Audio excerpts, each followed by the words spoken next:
I do like being right. Ask my ex-husband. Happens every time. X. There's a reason it's X, huh? Welcome back. It's the Boris Dirk podcast. It's 1 a.m. Eastern time. Podcasting is dumb. But we're here. Max, how are you? I'm good. Had some interesting NBA games tonight. Some Draymond news that we're going to get into, but playoffs are heating up, and I have no reason to get off my couch, so I'm excited to watch. Yeah, seems like the Suns turned the corner in game 2. I don't know how the Clippers can survive without Paul George. Kawhi needs help. Yeah, I'll tell you one thing. They certainly aren't going to survive only shooting 33s. We talked yesterday about kind of the math problem that Phoenix is facing in this series. If the Clippers are going to put up 40 to 53s and make 40% of them, and Phoenix is subsisting on a diet of mid-range jumpers. Okay, But listen up, Bob. There are yeah, bigger problems. Phoenix can win shooting fewer threes. They showed that tonight. well, the Clippers only got up 30 tonight. Why is Bones Highland playing so many minutes? The Nuggets literally told the world we would rather just not have him. We think we'll be better if he's not on our team. Yes, there was a stretch when Ty Lue threw out a lineup of Bones, Russ, Terrence Mann, Kawhi, Yeah, and Kawhi was the Norman tallest Powell. guy.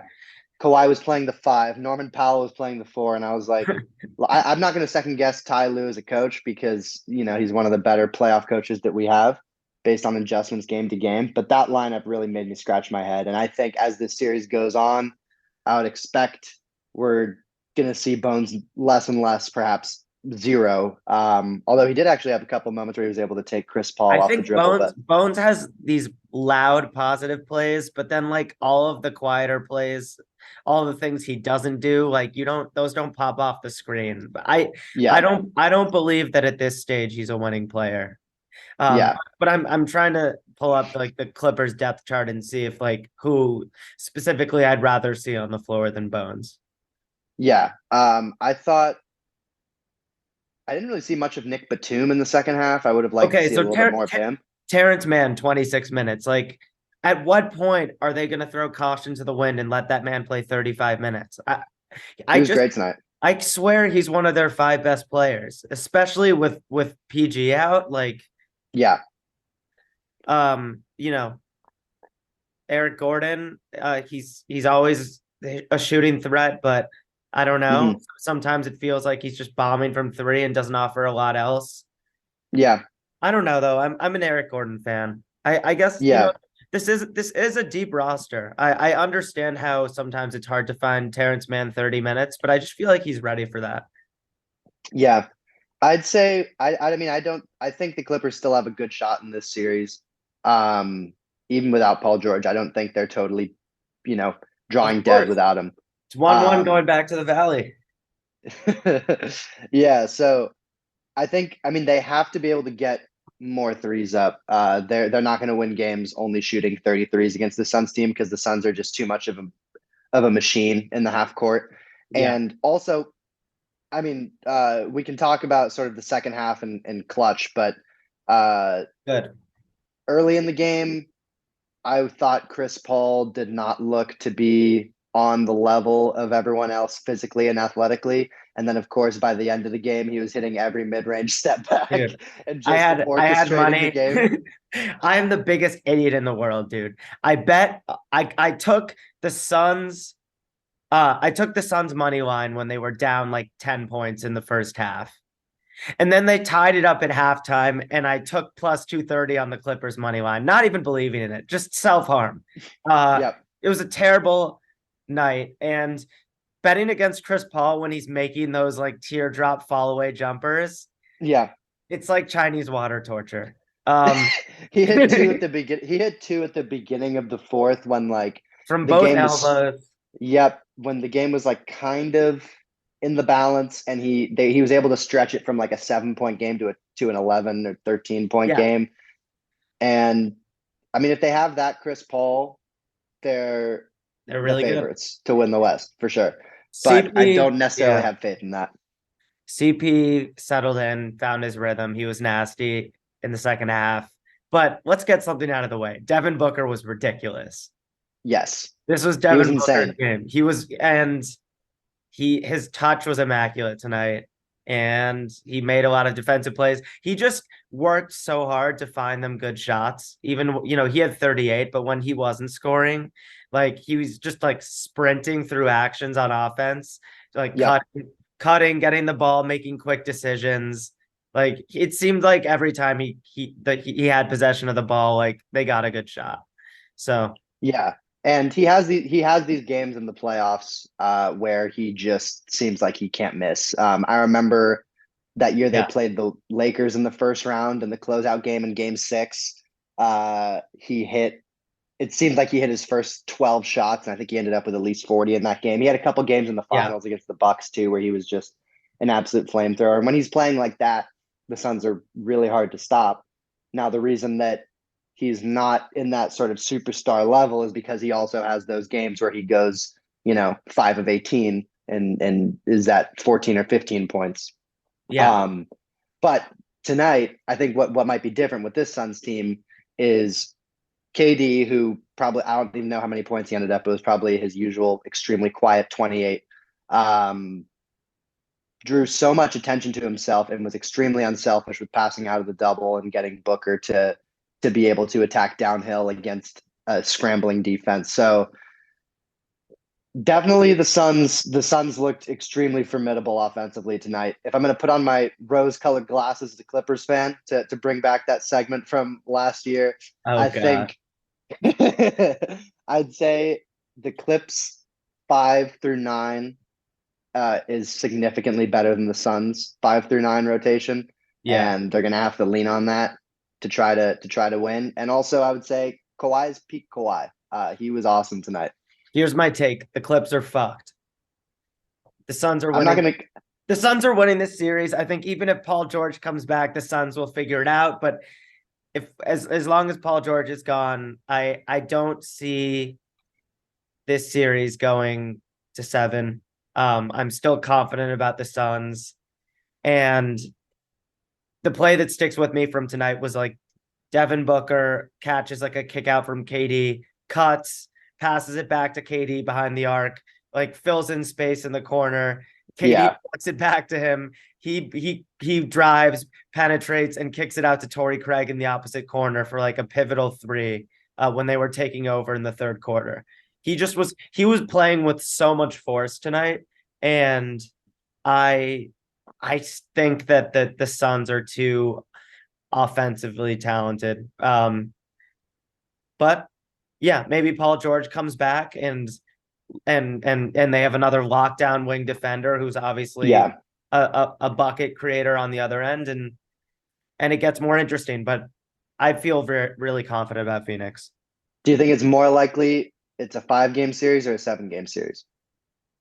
I think it's more likely. I think it's more likely that it's. That's hard. What are they saying about Paul George?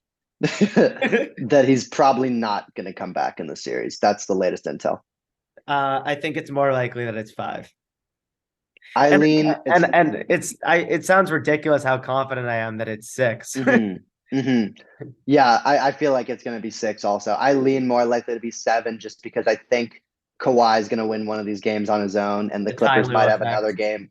Yeah, the Clippers might have another game where they hit, 23s, and it's going to be hard for the Suns to overcome that. So Yeah, I'd lean. yeah. I still think the Suns are going to win. Oh, and one other thing is the clutch time decision making gap and gulf between CP running the offense on one end and Russell Westbrook running the offense on the other end. And Russell Westbrook was great in the first half of this game. Honestly, all the way through the third quarter, he was making defensive plays, playing with so much physicality. And then The the fourth quarter N1 rolled put back around. layup. Yep. But the fourth quarter rolled around, and it's like, oh, he split the double, but missed a dunk, which would Yeah. have been a really athletic play if he made it. But instead, it's 2 points the other way. Turns it over 2 times in a row, trying to enter it to guys who are wide open inside the lane. And then meanwhile, on the other end, you've got Chris Paul, getting to his spot, hitting a jumper, getting to his spot, hitting Ayton for a layup. Just the gulf between those guys in the clutch time makes it so that if any game is close, I think the Suns just have such a decided advantage.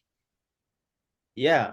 And that the other thing is, I don't think Russ is going to continue to be this good in the first half of games either. Yeah. Yeah. Like, you're getting the best Russ right now. yeah, like he wasn't that bad toward the end of this game. He actually didn't take like many bad Russ shots. He missed that dunk. But like he belonged on the floor for them tonight. Yeah. And I'm not sure that he's going to belong on the floor for them this whole series. So Mhm. that's another reason that I'm thinking 5 before 7. Yeah, you certainly. If I'm a Clippers fan, I don't want to be seeing any more lineups where Bones and Russ are out there together. Game 2 was not very exciting for the New York Knicks. Not a lot of bing bong tonight. No, No bing or nor bong. And no banging, no bonging. This was Darius Garland's bounce back game. Okay. I I said last night, get ready for Darius Garland. Not that you didn't know he was coming. Right. And he was tremendous. Obviously, there were points in the game he couldn't miss. And Donovan Mitchell has a really quiet night. It doesn't matter because everyone else is humming. If I don't want you to tell me that the Jared Allen play was dirty because that was a basketball play. No, Yeah. Julius shouldn't have been out there in that moment. But there's a reason that they pulled the players, and the polls came out today. And Tom Thibs was, I just said Thibs. Tibbs is the least popular coach among the players in the league. Yeah. And I don't know what the fuck was going on. I was looking at my friend saying, like, is this real? Like the Cavs stars are out. Karras is running their team. And Brunson and Julius are playing down 18 with a minute and a half left. Yes. Mind-boggling stuff. So what do you have to say for yourself? Yeah. I mean, on the last minute stuff, Tibbs is going to do what he does, but there's no reason that Julius and Brunson should be out there. Hopefully Julius is fine. I saw he went to the locker room afterwards, but I didn't see anything about him being injured. As far as the rest of the game, yeah, I don't remember if I said it on the pod yesterday or not, but I definitely said to a lot of people, I was worried about what Garland was going to do in a bounce back game. He's out there trying to prove that he's on that same level that Mitchell and Brunson are on. I think certainly him and Brunson are on a similar level. Mitchell's probably a tier above, though he was quiet tonight. They honestly kind of switch roles a little bit with Mitchell being a little bit more of the facilitator distributor. I think he had a dozen assists or so, and Garland just making an insane volume of pull-up threes and floaters. I think he had 10 free throws in the first half. He was absolutely cooking the Knicks. Yeah, on the bright, the glass half full person would say that they stole game 1. That's all they needed to do. But also, the Knicks had a chance to grab a real chokehold of this series tonight and just completely, just their process was terrible. There were, I think, 3 straight possessions in the first half where no one touched the ball except Brunson, which, I love Brunson and he's a great isolation creator. Yeah, but he's not Rockets James Harden. Exactly. You need to have, especially, late in the game, sure, have Brunson dictate everything. But early in the game, when you're trying to get guys in a flow, you need to have a little bit more rhythm than that. And the Knicks, basically from that point on, they started the game okay. It was like 14-12 at one point. They looked like they had good energy. And then the Cavs ratcheted up their defensive pressure. The Knicks couldn't handle it. And the Cavs completely ran away with the game from there. Yeah. But yeah. I'm Rachel Nichols here on Get Up. And today we're going to be asking, is Brunson a 6'1" Julius Randle? Because it sure looked like it tonight. What I wonder if you're regretting your Emmanuel Quickly 6th Man of the Year vote. Probably not, because he's been fine. But Josh Hart minus 29, also on Get Up. Did the Blazers get a bargain pulling in Kevin Knox and Cam Reddish?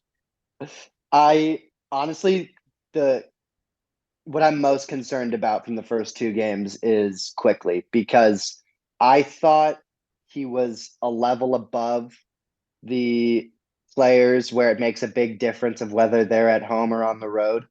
And hopefully he reverts back to form when he's at home. If he continues to play poorly at MSG, that's a big issue. And he's losing the himself human. millions. He's the human Warriors. And he's exactly, and he's losing himself millions of dollars in the process if that's the case.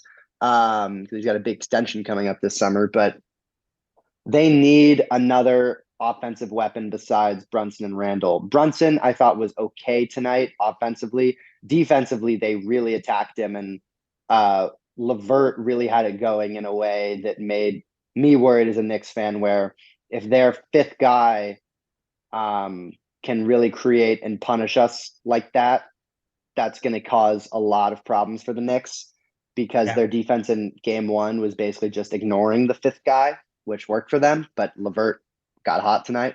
Yeah.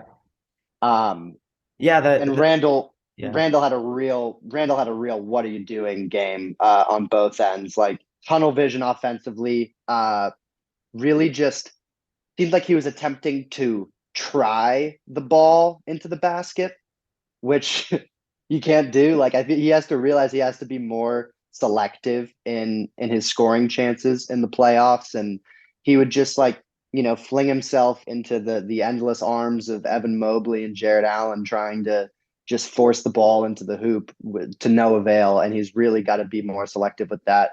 Yeah. And then, And guess what? Randall had 22 and 8, but he had 6 turnovers, and all of them felt really costly. and his defensive effort was atrocious. The defense wasn't there.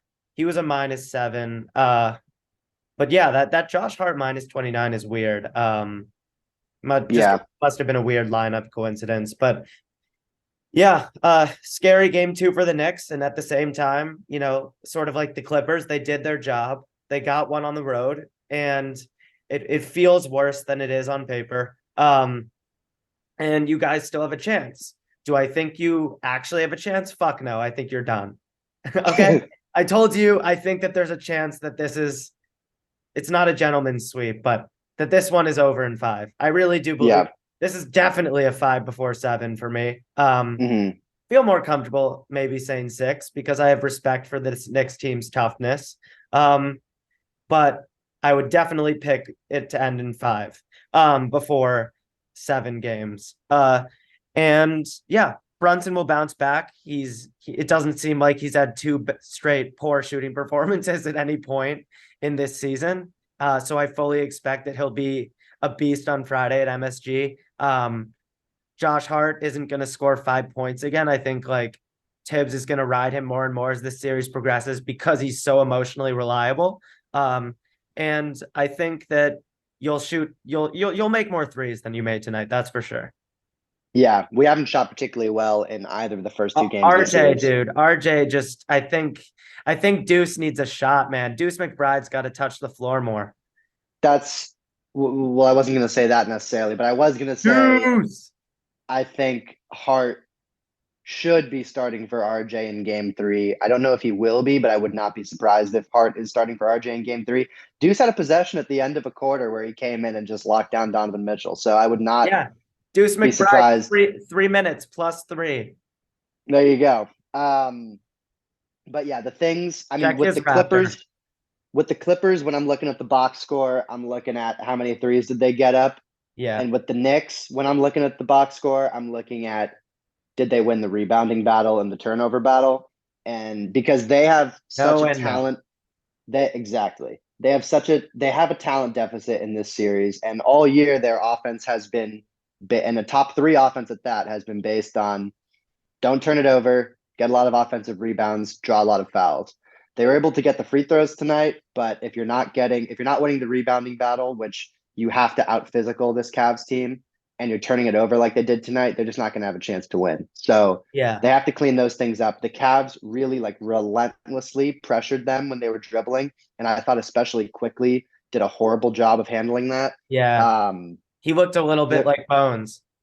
Yeah, he was getting pushed out to half court. and it wasn't just him. There was one possession where Obi and RJ just took turns taking a dribble, passing it back, and then taking a dribble, passing it back. So they're gonna have to find a way to counter that ball pressure in game 3 because the Cavs are gonna come with it again. Yeah.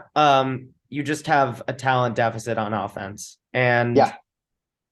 yeah, it's not fun, but you guys, I think you'll win another game in this series, but it's gonna be an uphill battle. You are going home, obviously. You need Quentin Grimes to shoot more than 2 shots. He was 0 for 2, both threes, and like he can't stop shooting.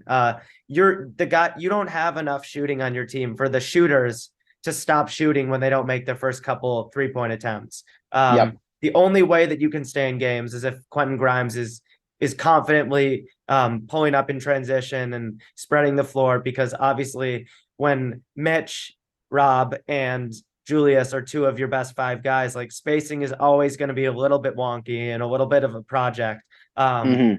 So yeah, definitely need a big bounce back Quentin Grimes game as well. Yeah. The whole youth movement has to step up. Grimes quickly. RJ, please. RJ got to the line 7 times. He made 6 free throws. All right. That was the one positive from RJ tonight. But like, yes. RJ always attacks. Sometimes I wish he would attack a little bit less and defend a little bit more. his one bankable NBA skill, his one bankable elite NBA skill is getting to the rim. What happens when he gets there? No one knows, but he's good at getting there. Yeah, for sure. Okay. Anything else to say on this series? You can't let Karis LeVert get 24. That's for sure. Nope. Start Hart. That's all I can say. Start Hart. Yep. And yeah, have you been impressed by Evan Mobley? Honestly, not really. Not really for a guy. Not really for a guy Bill Simmons keeps saying might have baby KG in his blood. Offensively, I mean, he got some dunks. He got some dunks toward the end of in the second half and towards the end of the game when the Knicks defense really started softening up. Yeah. But I thought in the first half he looked pretty uncomfortable offensively.